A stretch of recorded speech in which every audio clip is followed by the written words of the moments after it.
Hello friends, कैसे हैं आप सब। आई होप सब अच्छे होंगे।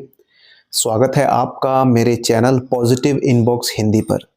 दोस्तों, आज की ये कहानी शुरू करने से पहले मेरी आप सबसे एक रिक्वेस्ट है कि आप हमारे नए चैनल जिसका नाम है स्टोरी फ्लेम हिंदी उसे सब्सक्राइब कर लीजिए। अब आप सोच रहे होंगे कि एक चैनल ऑलरेडी चल रहा है तो फिर ये दूसरा स्टोरी चैनल किस लिए।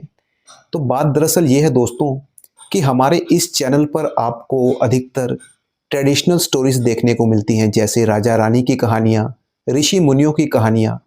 लेकिन हमारे नए चैनल जिसका नाम स्टोरी फ्लेम हिंदी, वहाँ पर आपको नए ज़माने की मॉडर्न स्टोरीज देखने को मिलेगी, जैसे सास बहू की कहानी, पति पत्नी की कहानी, लव स्टोरीज। तो अगर आप इस तरह की कहानियाँ देखने में इंटरेस्टेड हैं तो YouTube पर सर्च कीजिए स्टोरी फ्लेम हिंदी और उस चैनल को सब्सक्राइब कर लीजिए और नए ज़माने की नई नई कहानियों को एंजॉय कीजिए। Friends, I really need your support. Thank you.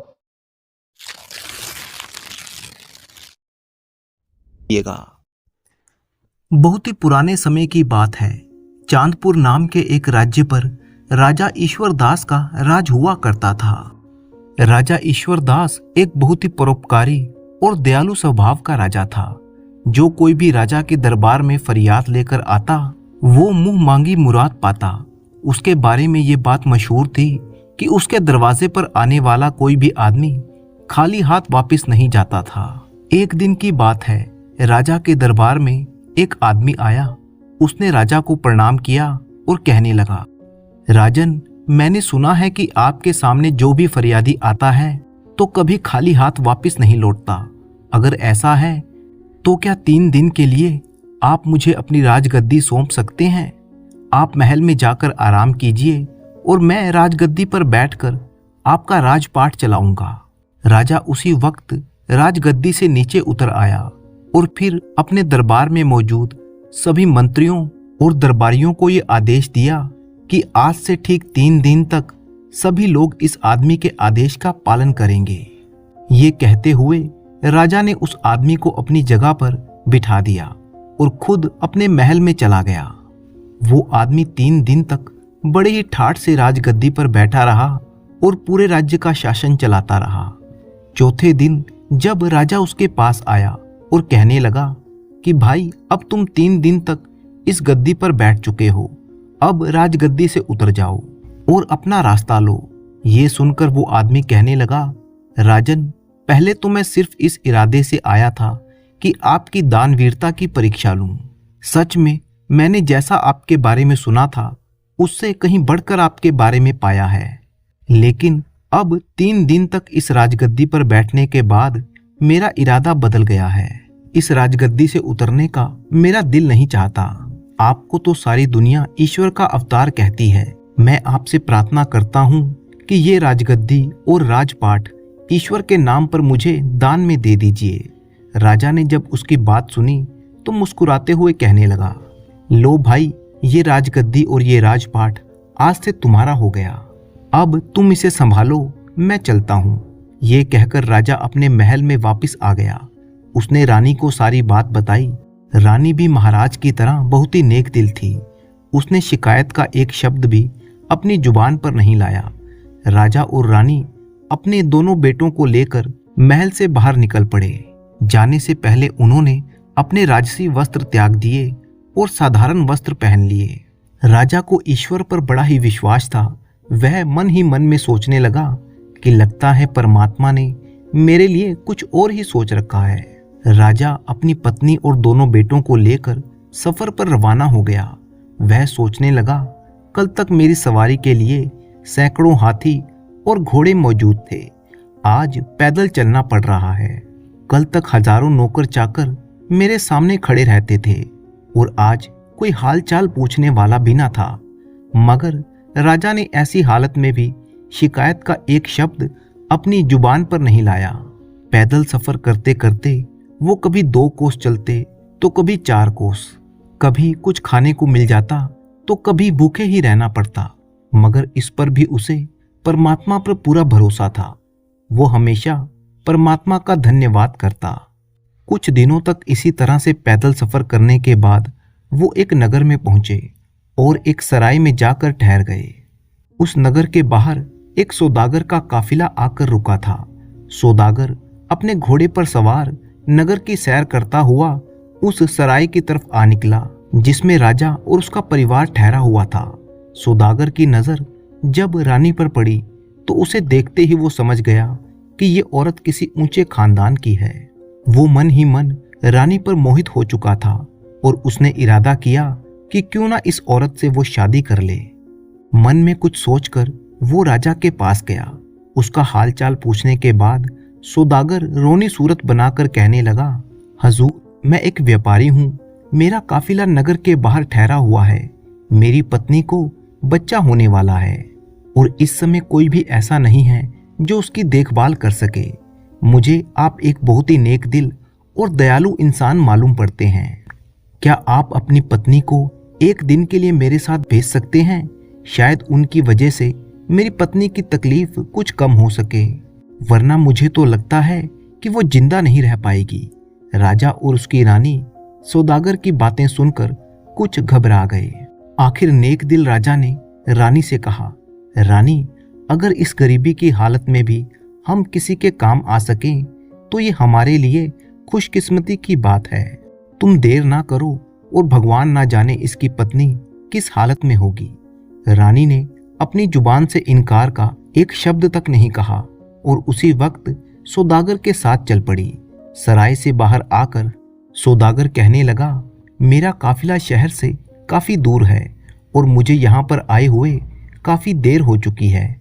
आप ऐसा कीजिए, मेरे साथ मेरे घोड़े पर बैठ जाइए ताकि हम जितनी जल्दी हो सके काफिले तक पहुंच जाएं।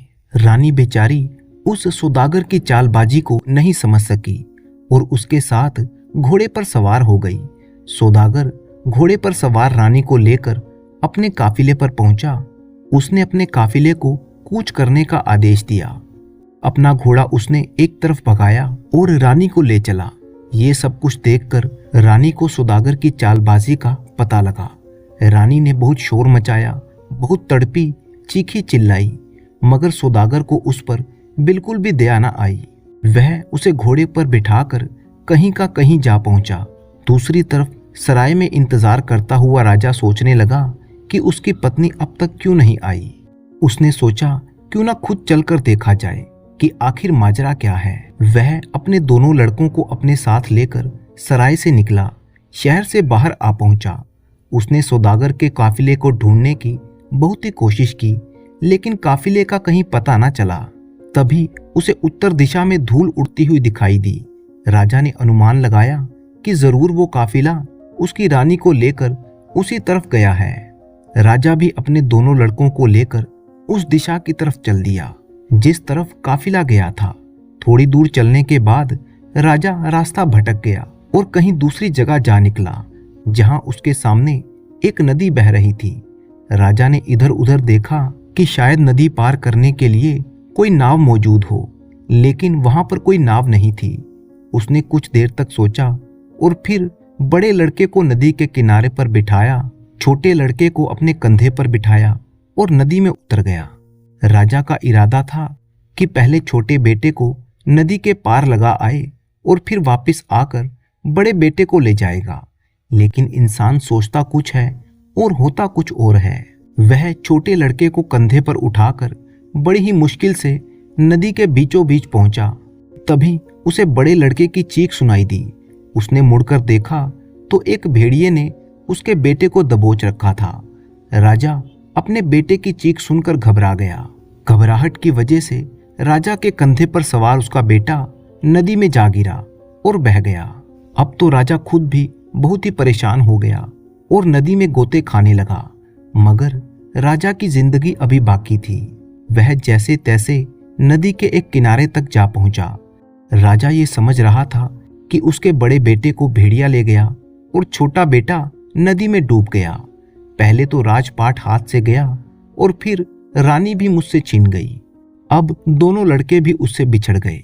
राजा मन ही मन बहुत ही दुखी था। इसी हालत में वह चलते चलते, गिरते पड़ते दोपहर के समय एक नगर के पास जा पहुंचा तो देखा कि शहर के बीचों बीच एक खुले मैदान में लोगों की भीड़ जमा थी। भीड़ को देखकर राजा हैरानी में पड़ गया और सच्चाई मालूम करने के लिए उस तरफ बढ़ने लगा।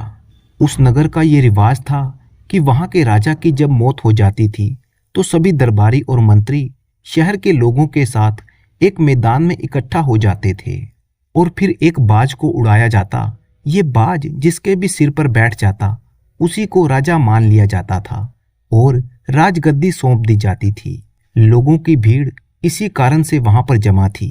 बाज छोड़ा जा चुका था मगर अभी तक वो किसी के सिर पर नहीं बैठा था।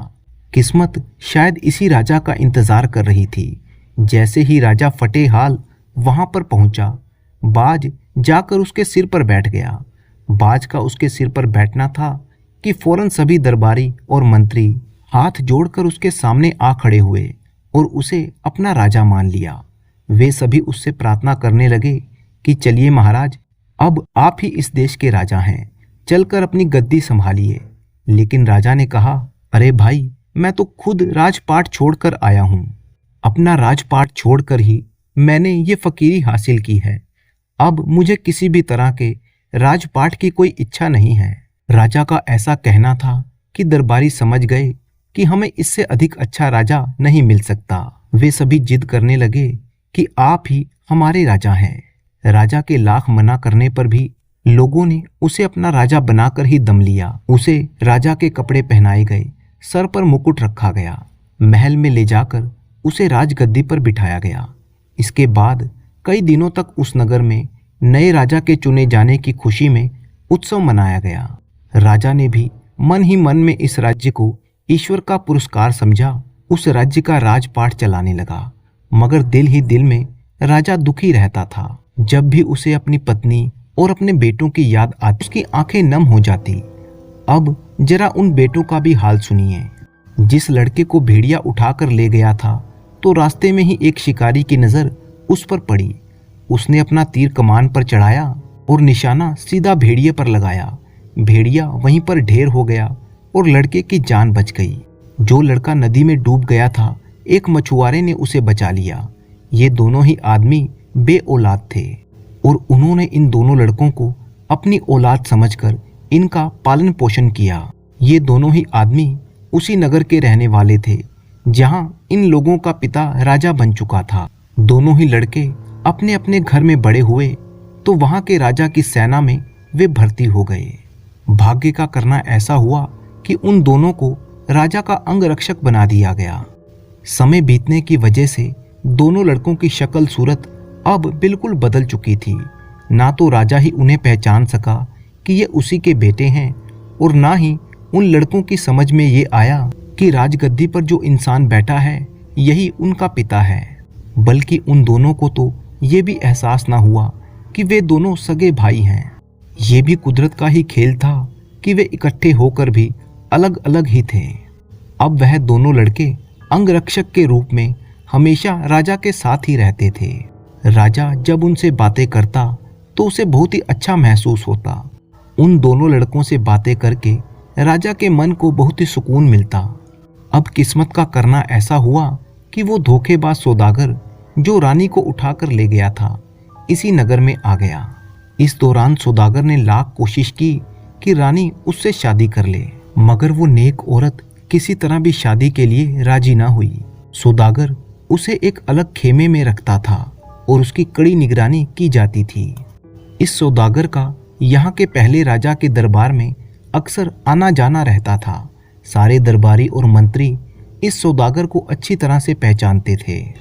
जब सौदागर को पता लगा कि पुराने राजा की मौत हो चुकी है तो सौदागर को बहुत ही दुख हुआ।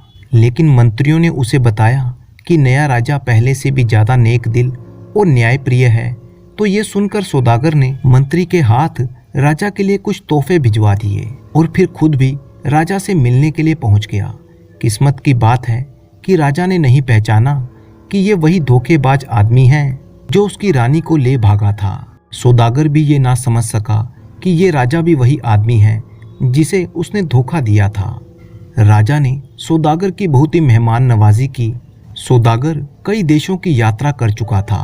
राजा सौदागर से उन देशों के बारे में पूछता और सौदागर उसे अपने सफ़र के किस्से सुनाता। एक दिन की बात है जब सौदागर और राजा काफ़ी देर तक बातें कर रहे थे। शाम ढल चुकी थी। तब राजा ने सौदागर से कहा, दोस्त, आज की शाम तुम यहीं पर रुक जाओ। मुझे व्यापार के मामले में तुमसे कुछ ज़रूरी बातें करनी हैं। सौदागर उस रात महल में रह तो गया, लेकिन वह कुछ परेशान सा नजर आ रहा था। राजा ने सौदागर से परेशानी का कारण पूछा तो सौदागर कहने लगा, हजूर, बात दरअसल ये है कि मेरी पत्नी पागल हो गई है। उसकी देखभाल मुझे खुद करनी पड़ती है। मुझे हर समय ये डर लगा रहता है कि कहीं पागलपन की वजह से वो कहीं भाग ना निकले और किसी मुसीबत में ना फंस जाए। इस पर राजा ने कहा, तुम आज महल में ही रहो और तुम्हारी पत्नी की चिंता मत करो, उसकी देखभाल का बंदोबस्त हम कर देंगे। राजा ने ये कहकर अपने दोनों अंगरक्षकों यानी उन दोनों लड़कों को सौदागर के काफिले में जाकर उस खेमे का पहरा देने का आदेश दिया जिसमें सौदागर की पत्नी यानी रानी को रखा गया था। दोनों लड़कों ने आदेश पाकर उसी वक्त जाकर खेमे के बाहर पहरा देना शुरू कर दिया जिस खेमे में वो औरत कैद थी। रात जब आधी से ज़्यादा गुजर चुकी तो छोटे लड़के को नींद आने लगी। उस पर बड़े लड़के ने कहा, देखो भाई, इस समय नींद का आना ठीक नहीं है। कहीं ऐसा ना हो कि हम दोनों की गलती के कारण ये औरत खेमे से निकलकर भाग जाए। इस पर छोटे लड़के ने कहा, तो फिर भाई ऐसा करो कि कोई ऐसी कहानी सुनाओ जिसे सुनकर नींद उड़ जाए। ये सुनकर बड़े भाई ने जवाब दिया कि मैं तुम्हें अपनी ही कहानी सुना देता हूँ। अगर गौर से सुनोगे तो नींद तो क्या, तुम्हारी भूख प्यास तक उड़ जाएगी। ये कहने के बाद उसने कहानी सुनाना शुरू की। अरे भाई, मैं एक राजा का बेटा हूँ। मेरे पिता की न्यायप्रियता और दयालुता की दूर दूर तक धूम थी। लोग उसे ईश्वर का अवतार मानते थे। उसने अपना राजपाट ईश्वर के नाम पर एक आदमी को दान में दे दिया और फिर मेरी माँ और मेरे भाई को साथ लेकर सफ़र पर रवाना हो गया। रास्ते में एक सौदागर ने धोखा देकर मेरी माँ को भगा कर ले गया। हम दोनों भाई अपने पिता के साथ ही थे।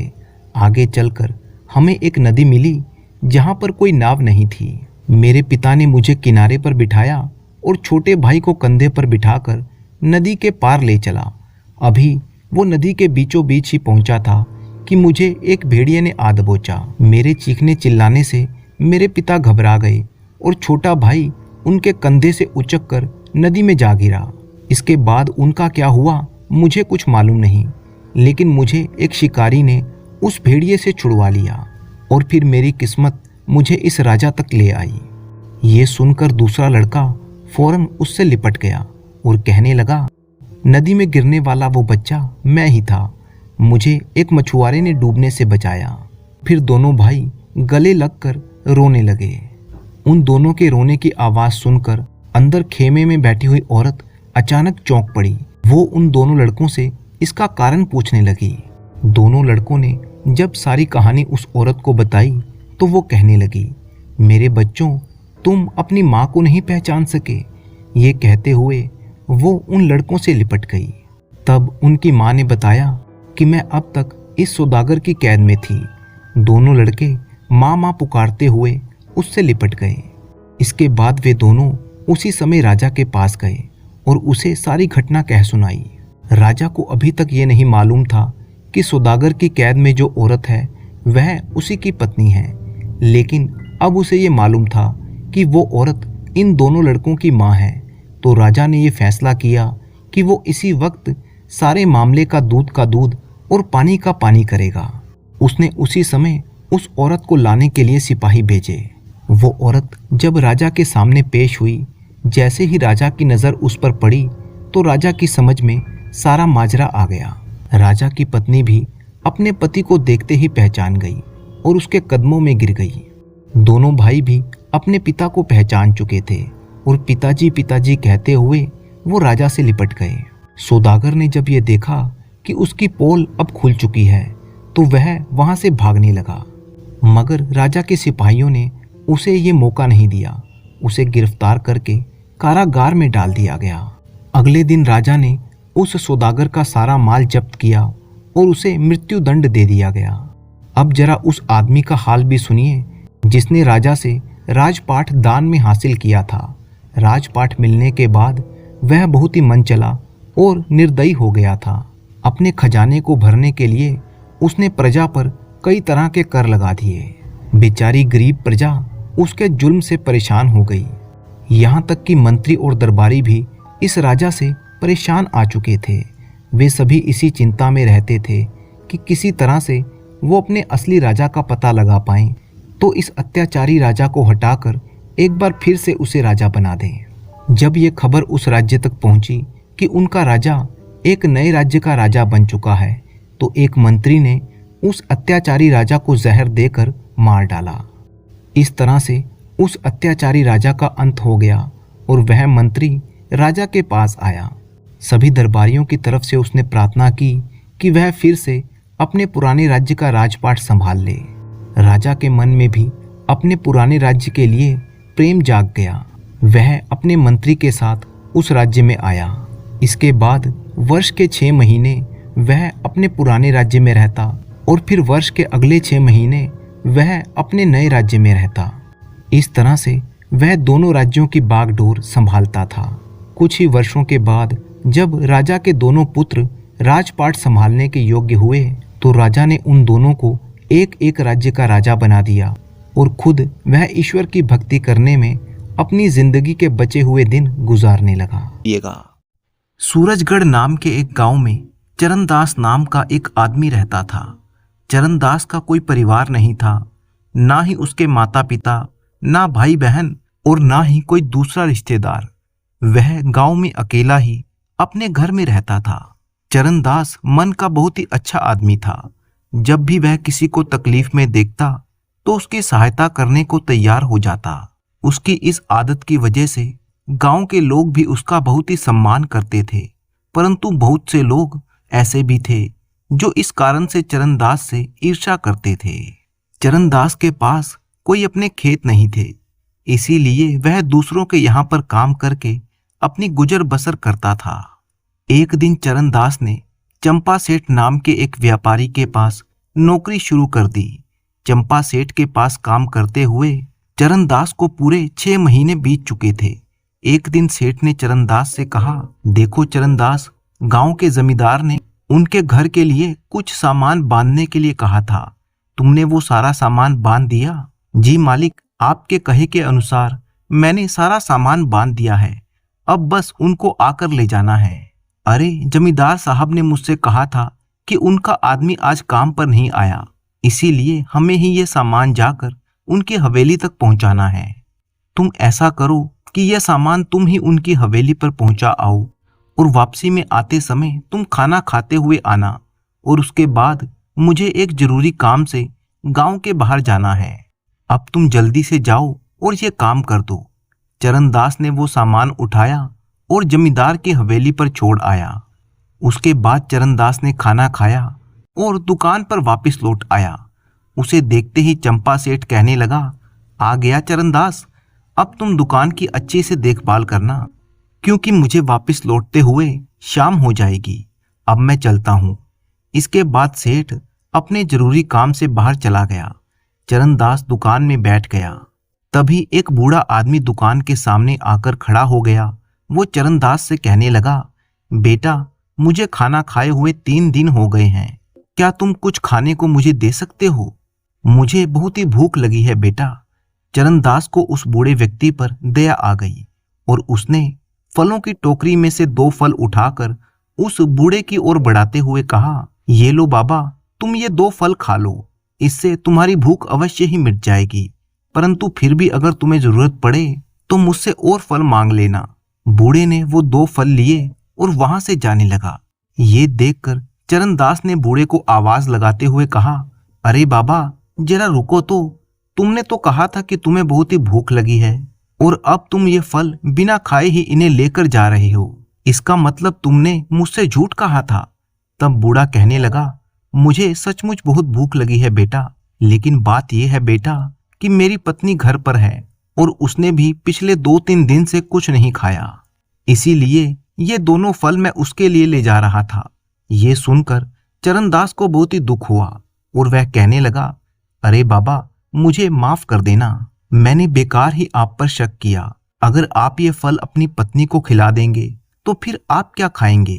आप जरा ठहरिए, मैं आपके लिए कुछ सामान बांधूं जो पूरे 1 महीने तक आपके काम आएगा। तब चरणदास ने बूढ़े के लिए 1 महीने का राशन बांध दिया और कहने लगा, बाबा ये सामान ले जाइए और साथ ही अपनी पत्नी की भी अच्छे से देखभाल कीजिएगा।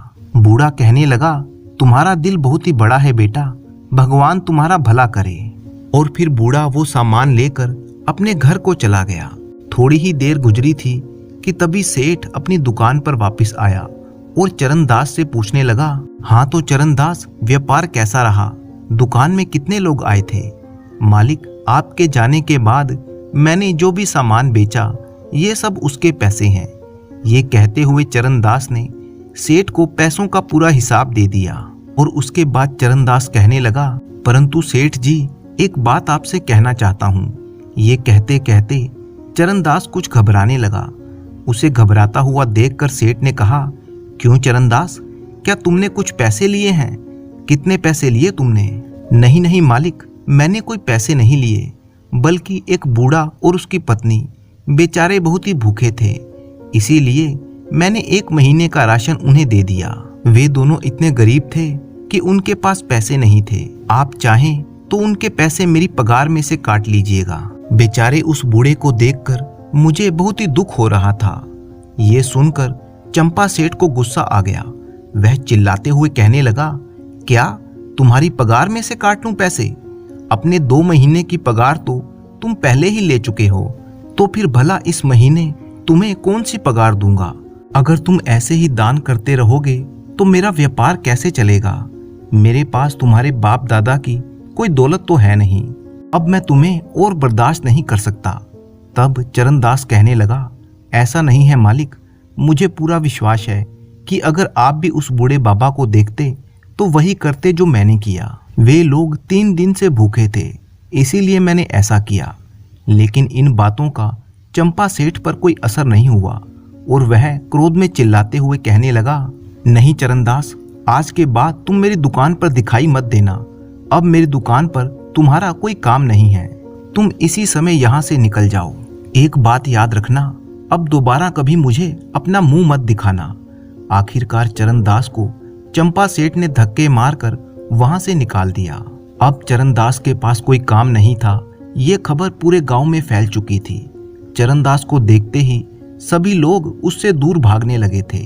यहाँ तक कि चरणदास के मित्र भी चरणदास को देखते ही अपना रास्ता बदल देते थे। उन्हें ऐसा लगता था कि कहीं चरणदास उनसे पैसे ना मांग ले। अपने मित्रों का ऐसा बर्ताव देखकर चरणदास को बहुत ही दुख हुआ, परंतु अब किया भी क्या जा सकता था। चरणदास ने गांव के कई लोगों से सहायता मांगी कि कोई उसे कहीं पर कोई काम दिलवा दे, परंतु कोई भी चरणदास की सहायता के लिए तैयार नहीं था। चरणदास पूरा दिन काम की खोज में इधर उधर भटकता रहता था। आखिरकार एक दिन जब वह काम ढूंढने के लिए जा रहा था कि तभी किसी ने उसे आवाज लगाई। ये किसी बूढ़े व्यक्ति की आवाज थी। अरे सुनो बेटा। तो चरणदास ने पलटकर देखा, ये वही बूढ़ा व्यक्ति था जिसकी सहायता चरणदास ने 1 महीने का राशन देकर की थी। चरणदास को देखते ही कहने लगा, अरे बेटा क्या बात है, तुम यहाँ पर कैसे घूम रहे हो? तुम्हारा घर यहीं कहीं आसपास है क्या? नहीं बाबा, मेरा घर तो यहाँ से बहुत दूर है, लेकिन मैं काम की तलाश में यहाँ पर भटकते भटकते आ गया हूँ। अच्छा बेटा, तो फिर तुम काफी थक गए होगे और तुम्हें भूख भी लगी होगी। हाँ बाबा, भूख तो लगी है, अगर आप कुछ खाना खिला सकें तो बहुत मेहरबानी होगी। अरे क्यों नहीं बेटा, ये भी कोई कहने की बात है। आओ मेरी झोंपड़ी में, मैं तुम्हें भरपेट खाना खिलाऊंगा। ये कहते हुए बूढ़ा चरणदास को अपनी झोंपड़ी के अंदर ले गया। बूढ़े की पत्नी ने चरणदास के लिए खाना परोस दिया। चरणदास ने भरपेट खाना खाया और उसके बाद उसने बूढ़े को अपनी सारी राम कहानी कह सुनाई कि वह किस तरह से उसकी सहायता करने के बाद नौकरी से निकाल दिया गया और अब वह काम की तलाश में दर दर भटकता फिर रहा है। सारी बात जानने के बाद बूढ़े को बहुत ही दुख हुआ और वह कहने लगा, बेटा मेरी वजह से तुम्हारा काम छूट गया, इसके लिए मैं तुमसे माफी चाहता हूँ। तुम तो मुझे जानते भी नहीं थे कि मैं कौन हूँ, फिर भी तुमने मेरी सहायता की। लेकिन अब हम पति पत्नी को कोई परेशानी नहीं होगी, क्योंकि मेरा बेटा आज आने वाला है। और अगर तुम्हें भी जब भी भूख लगे तो हमारे पास आ जाना, मैं तुम्हें भर पेट खाना खिलाऊंगा।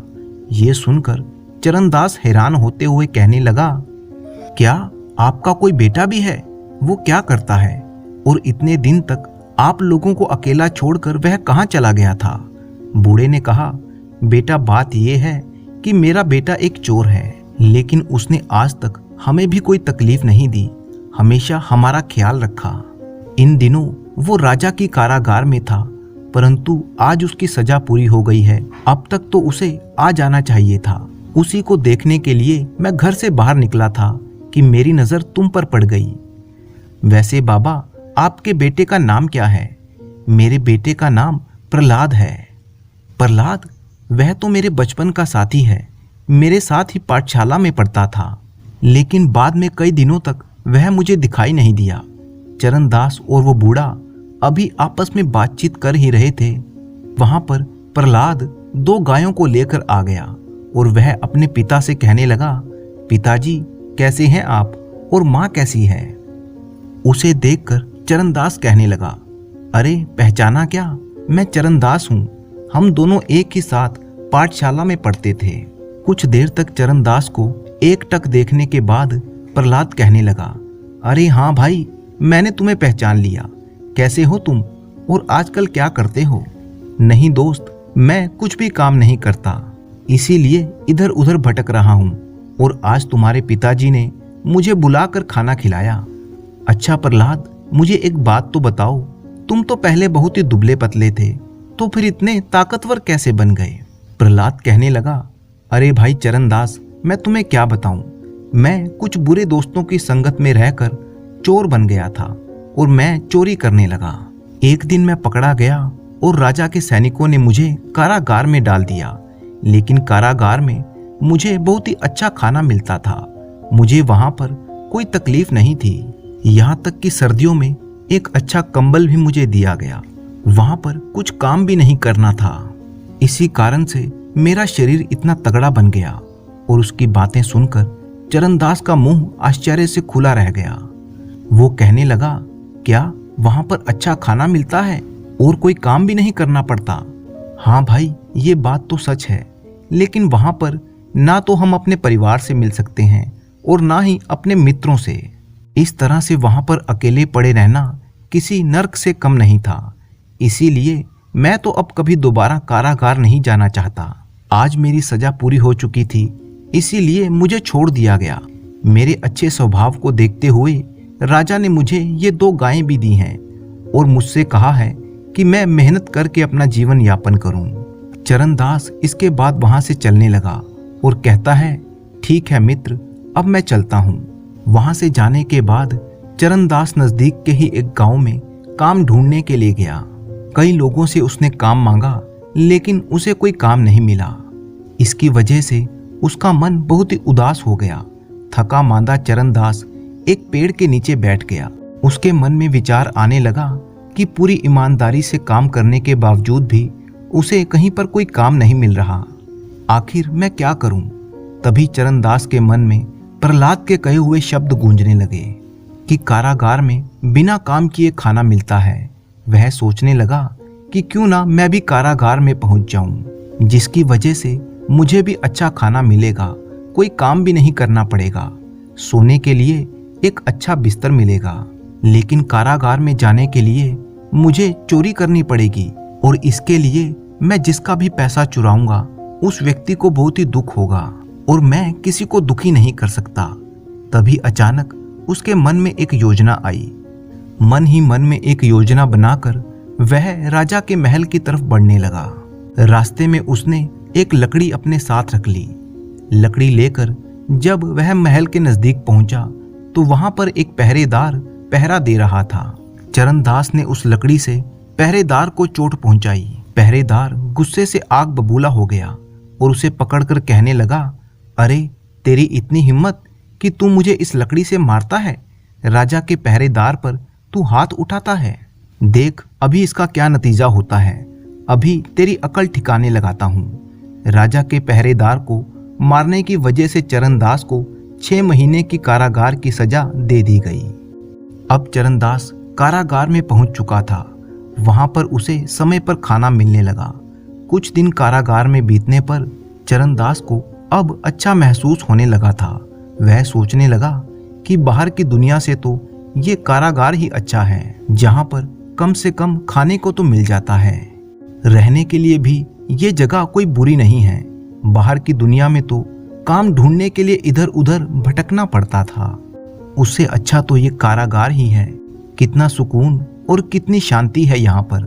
अब तो मैं अपना पूरा जीवन इसी कारागार में बिताना चाहूंगा।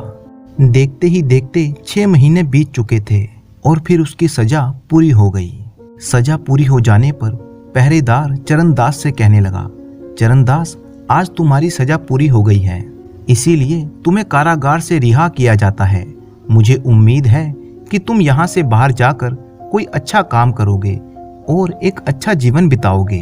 लेकिन सजा के खत्म हो जाने पर चरणदास बिल्कुल भी खुश नहीं था। वो कहने लगा, इतनी जल्दी 6 महीने पूरे हो गए, लेकिन मैं तो बाहर नहीं जाना चाहता। मैं तो कारागार में ही रहना चाहता हूँ। ऐसा नहीं हो सकता चरणदास। तुम्हारी सजा खत्म होने के बाद भी अगर मैंने तुम्हें यहाँ पर रखा तो मेरी नौकरी चली जाएगी। इस तरह से ना चाहते हुए भी चरणदास को कारागार से बाहर आना पड़ा। कारागार से बाहर आने के बाद चरणदास फिर से सोचने लगा कि क्या अब मुझे फिर से काम के लिए दर दर भटकना पड़ेगा। वैसे भी अगर मैं अच्छे से काम करूंगा भी तो भी मुझे काम से निकाल ही दिया जाएगा। साथ ही साथ अब अगर किसी को पता चलेगा कि मैं 6 महीने कारागार में था तो वैसे भी मुझे कोई काम नहीं मिलने वाला। अब कुछ भी हो जाए, मुझे कैसे भी करके वापस कारागार में ही जाना होगा। लेकिन ऐसा मैं क्या करूं कि मुझे कारागार में डाल दिया जाए। कुछ देर तक सोचने के बाद चरणदास के दिमाग में एक विचार आया। वह एक बार फिर से राजमहल की तरफ चल दिया। राजमहल में पहुंचकर उसने देखा कि महल की छत पर महाराज टहल रहे थे। राजा को छत पर टहलता हुआ देखकर चरणदास मन में सोचने लगा कि ये अच्छा मौका है। अगर मैं एक पत्थर उठाकर राजा को मार दूं तो अवश्य ही इस काम की सजा के बदले में मुझे कारागार में डाल दिया जाएगा और इस बार तो मुझे सजा भी ज्यादा से ज्यादा मिलेगी, वह भी लंबे समय तक। ऐसा सोचकर चरणदास ने एक पत्थर उठाकर छत पर टहलते हुए राजा की तरफ फेंक दिया। लेकिन वह पत्थर राजा को लगा नहीं और उसके नजदीक जाकर गिरा। राजा ने चरणदास की इस हरकत को देख लिया था। चरणदास ने एक बार फिर से पत्थर उठाकर राजा की तरफ उछाला। उसकी ये हरकत देखकर राजा को क्रोध आ गया और वह छत से चिल्लाने लगा, अरे बेवकूफ आदमी, कौन है तू? सिपाहियों, जाओ जल्दी उस आदमी को पकड़कर मेरे सामने पेश करो। आदेश का पालन करते हुए सिपाहियों ने चरणदास को पकड़कर राजा के सामने हाजिर कर दिया। राजा ने कहा, क्यों भाई, कौन हो तुम और तुमने मेरे ऊपर पत्थर क्यों फेंका? तभी वो सिपाही कहने लगा, महाराज, ये आदमी पहले भी मुझ पर लकड़ी से हमला कर चुका है और उसकी वजह से ये 6 महीने का कारागार काट चुका है। राजा ने कहा, क्यों भाई, तुम ऐसा क्यों कर रहे हो? कहीं तुम्हारा दिमाग तो खराब नहीं? जानते हो एक राजा को चोट पहुंचाने के अपराध में क्या सजा हो सकती है? मैं जानता हूं महाराज, यही ना कि आप मुझे कारागार में डाल देंगे। असल बात तो ये है कि मैंने इसीलिए आपके ऊपर पत्थर फेंका था ताकि मुझे कारागार में डाल दिया जाए। मैं तो यही कहूंगा कि ज्यादा से ज्यादा और लंबी से लंबी सजा मुझे दी जाए। आप कृपया करके मुझे कारागार में डलवा दीजिए। अरे मुझे तो तुम कोई पागल लगते हो। कारागार में रहना कोई आसान काम है क्या? क्या तुम्हारा इस दुनिया में कोई नहीं है? सब लोग तो कारागार से बाहर आना चाहते हैं और तुम कारागार में जाने के बारे में सोच रहे हो। आखिर तुम्हारे साथ ऐसा क्या हुआ? तब चरणदास बड़े ही दुखी स्वर में कहने लगा, मैं आपको क्या बताऊं महाराज, मैं बहुत ही ईमानदारी से काम करने वाला व्यक्ति हूँ। बस कुछ लोगों की सहायता करने की वजह से मुझे काम से निकाल दिया गया। काम ढूंढने के लिए मैं गांव-गांव, गली-गली भटकता रहा, लेकिन मुझे कहीं पर भी कोई काम नहीं मिला। मेरी भूख और तकलीफ को समझने वाला इस दुनिया में कोई नहीं है। इसीलिए मैंने सोचा कि कारागार में समय पर खाना तो मिलता ही है, साथ ही साथ रहने के लिए एक छत भी मिल जाती है। इसीलिए मैं कारागार में जाना चाहता हूँ, लेकिन चोरी जैसा काम करके नहीं, क्योंकि चोरी करके मैं किसी के दुख का कारण नहीं बनना चाहता। इसीलिए कारागार में जाने के लिए मैंने आप पर पत्थर फेंका था। कृपया करके मुझे कारागार में डाल दीजिए। इसके बाद चरणदास ने राजा को अपनी सारी राम कहानी विस्तार पूर्वक बता दी और यह भी बताया कि किस तरह से उसके बुरे समय में उसके मित्रों तक ने उसका साथ छोड़ दिया। सारी कहानी सुनने के बाद राजा के मन में यह विचार आया कि चरणदास मन का बुरा आदमी नहीं है, वो सिर्फ अपने पेट की भूख शांत करने के लिए कारागार में जाना चाहता है। साथ ही साथ दूसरों की सहायता करने की आदत के कारण लोग उसे पसंद नहीं करते। वह चरणदास से कहने लगा, देखो भाई, सिर्फ पेट की भूख शांत करने के लिए तुम कारागार में जाना चाहते हो। मुझे तो तुम एक भले इंसान लगते हो। जहां तक मुझे लगता है तुम्हें कारागार की नहीं बल्कि एक काम की आवश्यकता है। मैं तुम्हें आज ही अपने शाही बागीचे में एक माली की नौकरी पर रखता हूँ। मन लगाकर काम करोगे तो किसी भी चीज की कोई कमी नहीं रहेगी। बोलो, क्या तुम्हें मंजूर है? राजा की बात सुनते ही चरणदास की आंखों में आंसू बहने लगे और फिर अपने आंसुओं को छुपाते हुए वो कहने लगा, महाराज, मैं काम करके मेहनत से कमाई हुई रोटी खाना चाहता हूँ। आपने मुझे अपने महल में नौकरी दी, इससे बढ़कर मेरे लिए क्या हो सकता है। मैं आपको कभी भी शिकायत का मौका नहीं दूंगा और पूरी मेहनत से काम करूंगा। ठीक है, तो आज से तुम अपने काम पर लग जाओ और आइंदा कभी कारागार में जाने के बारे में मत सोचना। इसके बाद चरणदास राजा के बगीचे में एक माली के रूप में काम करने लगा। अब चरणदास एक सुकून की जिंदगी बिताने लगा था। सज्जनपुर नाम के एक गांव में रतन नाम का एक किसान रहता था। रतन एक बहुत ही मेहनती और दयालु स्वभाव का आदमी था। गांव में जब भी किसी आदमी को सहायता की जरूरत होती तो रतन उसकी सहायता करने में कभी भी पीछे नहीं हटता था। गांव के लोग भी रतन की बहुत ही इज्जत करते थे। उसके परिवार में उसकी पत्नी और एक बेटा था जो अभी सिर्फ 8 साल का ही था। रतन अपने खेतों में कड़ी मेहनत करता, जिसके कारण उसके खेतों में अच्छी फसल हो जाती थी। रतन जिस गांव में रहता था उसके पड़ोस में एक कसाई भी रहता था जो मुर्गियों का मांस बेचता था। उस कसाई में एक बुरी आदत ये थी कि वो मांस बेचने के लिए मुर्गियों को खरीद कर नहीं लाता था, बल्कि गांव के लोगों के घर से ही चोरी कर लेता था। इस तरह से उसका खर्चा बच जाता और कसाई को ज्यादा मुनाफा होता था। एक दिन की बात है, कसाई किसी के घर से मुर्गी चुराकर उसे पोटली में बांधकर ला रहा था कि तभी रास्ते में उसे रतन मिल गया। रतन उस कसाई से पूछने लगा, क्यों भाई, आज तुम ये मुर्गियां कहाँ से खरीद कर लाए हो? कसाई रतन को बहुत ही अच्छी तरह से जानता था। उसे इस बात का विश्वास था कि रतन उसका राज कभी नहीं खोलेगा। इसीलिए कसाई ने सच बात रतन को बता दी कि मैं ये मुर्गियां खरीद कर नहीं लाया हूँ, बल्कि ये मुर्गियां मैं किसी के घर से चोरी करके लाया हूँ। रतन ने जब ये सुना तो वो हैरान रह गया। वो कसाई को समझाते हुए कहने लगा, अरे भाई, तुम ऐसा मत किया करो। चोरी करना तो एक अपराध है और ऐसा करके कभी तुम अमीर नहीं हो पाओगे। तब कसाई रतन से कहने लगा, भाई, मैंने तुम्हें अपना सच बताया क्योंकि मैं तुम पर विश्वास करता हूँ, बल्कि इसलिए नहीं बताया कि तुम मुझे समझाओ कि मुझे क्या करना है और क्या नहीं करना। खैर, कसाई मुर्गियों की पोटली लेकर अपनी दुकान पर चला गया। अब उस कसाई की यही आदत बन चुकी थी। वह कभी कभी तो मुर्गियां खरीद कर ले आता, लेकिन कई बार वो लोगों के घरों से मुर्गियां चुरा कर लाता था। दूसरी तरफ जब गांव के लोगों के घरों से मुर्गियों की चोरी हद से ज्यादा बढ़ गई तो वे लोग एक दिन इकट्ठा हुए और गांव के बड़े बुजुर्ग इस बारे में चर्चा करने लगे कि आखिर वह कौन आदमी है जो मुर्गियां चुरा कर ले जा रहा है। हमें उस आदमी का पता लगाना चाहिए। अभी वे सब लोग इसी बारे में चर्चा कर रहे थे कि तभी एक नौजवान वहां पर भागता हुआ आया और कहने लगा, हजूर, मैंने अभी अपनी आंखों से गांव के एक कसाई को किसी के घर से मुर्गियां उठाकर ले जाते हुए देखा है। जैसे ही गांव वालों को इस बात की खबर हुई कि आज तक हमारी जितनी भी मुर्गियां चोरी हुई हैं वह इस छुट्टन कसाई ने ही चुराई हैं और वह हमारी चुराई हुई मुर्गियां ही हमें बाद में बेचता है, इतना सुनते ही सारे गांव वाले क्रोध से आग बबूला हो गए। वे भागते हुए उस कसाई के पास जा पहुंचे। सभी लोगों ने कसाई को घेर लिया और कहने लगे, तुम्हारी हिम्मत कैसे हुई हमारे घरों से मुर्गियां चुराने की? आज हम तुम्हें नहीं छोड़ेंगे। दूसरी तरफ कसाई कहने लगा, नहीं गांव वालों, मैं तो मुर्गियां खरीद कर लाता हूं, मैंने आपके घर से कोई मुर्गियां नहीं चुराई। लेकिन अब गांव वालों के सामने सारी सच्चाई आ चुकी थी। गांव वालों ने छुट्टन कसाई की एक भी बात नहीं मानी और उसी वक्त कसाई को मारना पीटना शुरू कर दिया।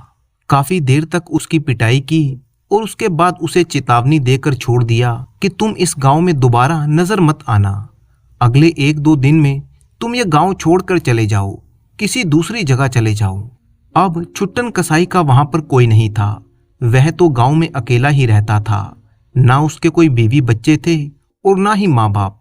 कसाई ने सोचा कि कल जाने से अच्छा है कि मैं आज और अभी इस गांव को छोड़कर चला जाऊं, क्योंकि अब इस गांव में मेरी कोई इज्जत नहीं रही।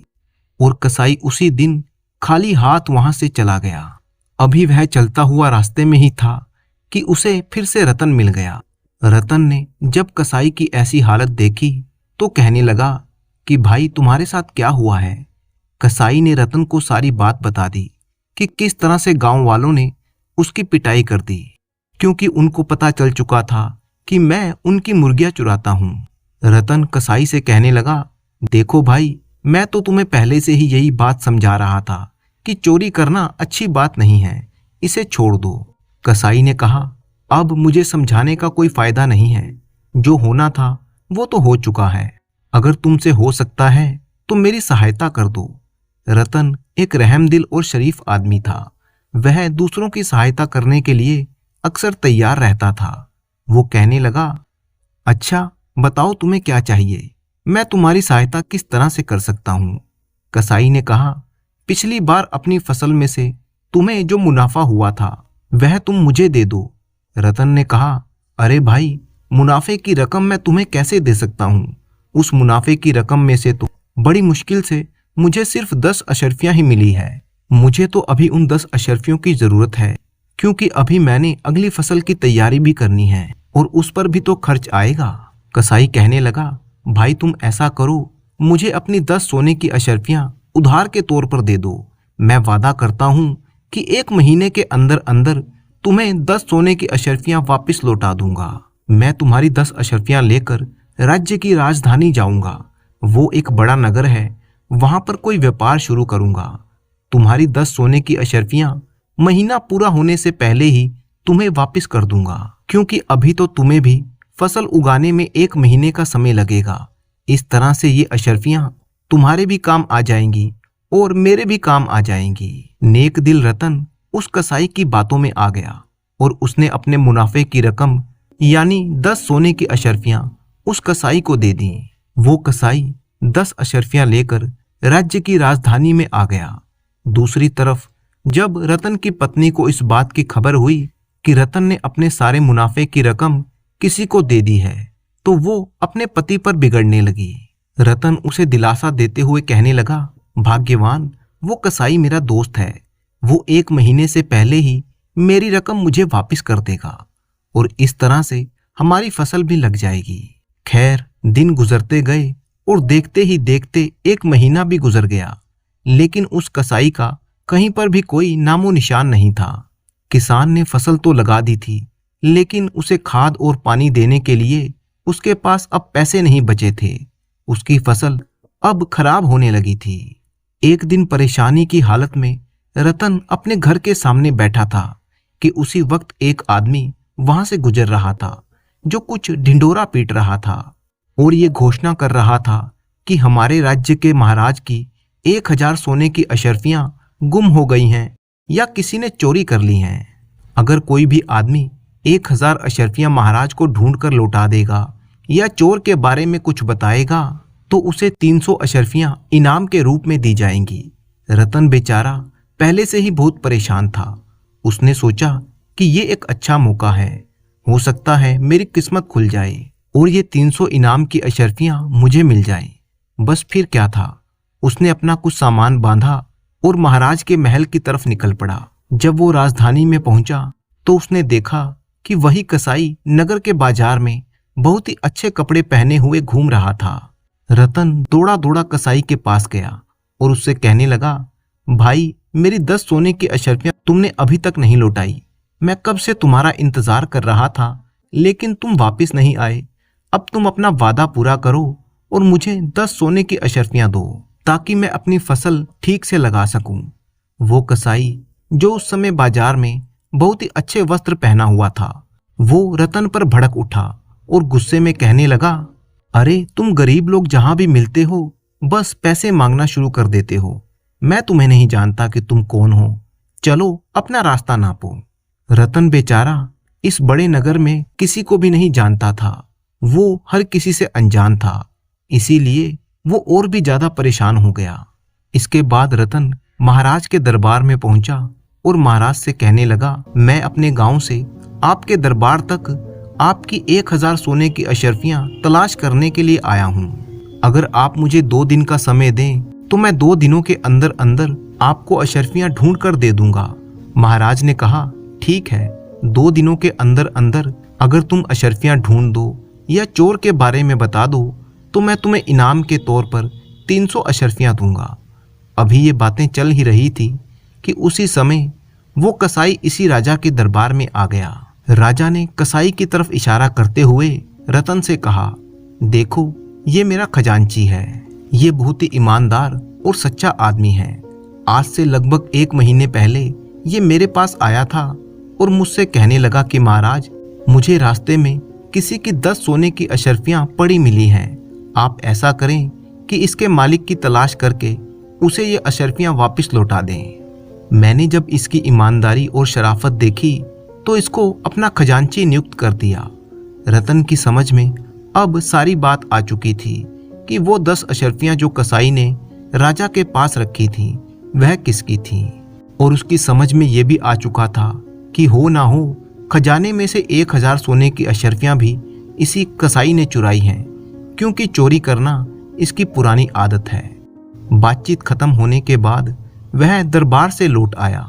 शाम होने पर वह सीधा नगर में बने हुए कसाई के घर पर पहुंचा और उससे कहने लगा, अगर तुम मेरी बात नहीं मानोगे तो मैं महाराज के सामने तुम्हारी सारी सच्चाई बता दूंगा, और उसके बाद महाराज तुम्हारी जो भी हालत करेंगे वो तुम अच्छी तरह से जानते हो। रतन की बात सुनकर कसाई डर गया और कहने लगा, अरे भाई तुम चाहते क्या हो? रतन ने कहा, तुम ऐसा करो, महाराज की चुराई हुई 1000 अशर्फियां तुम मुझे वापस लौटा दो। मैं अपने गांव चला जाऊंगा और किसी से कुछ भी नहीं बताऊंगा। दूसरी तरफ कसाई परेशान हो गया और कहने लगा, देखो भाई, इतना लालच करना अच्छा नहीं है। तुम ऐसा करो कि आधी अशर्फियां तुम ले लो और आधी मैं रख लेता हूँ।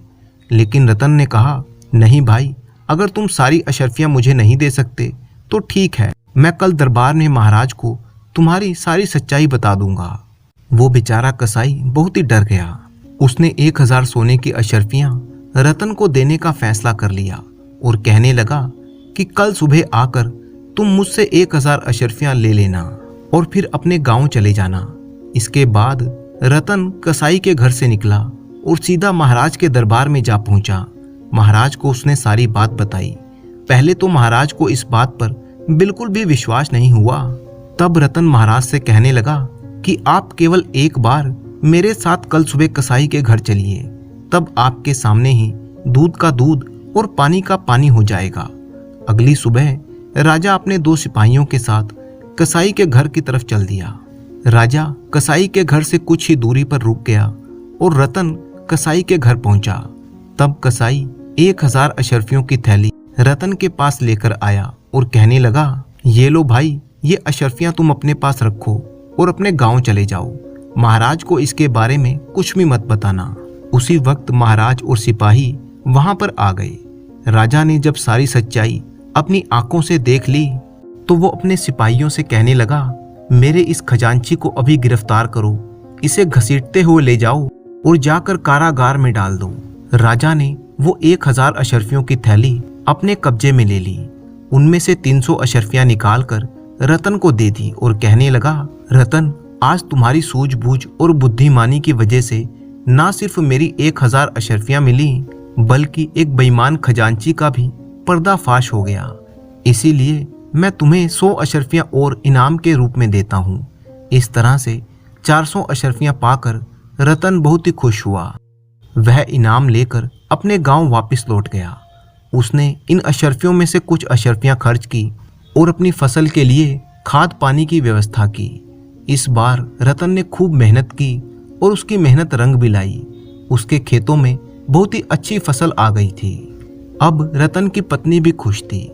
इस तरह से रतन ने अपनी सच्चाई और ईमानदारी के बल पर एक बेईमान आदमी को अच्छा सबक सिखा दिया था।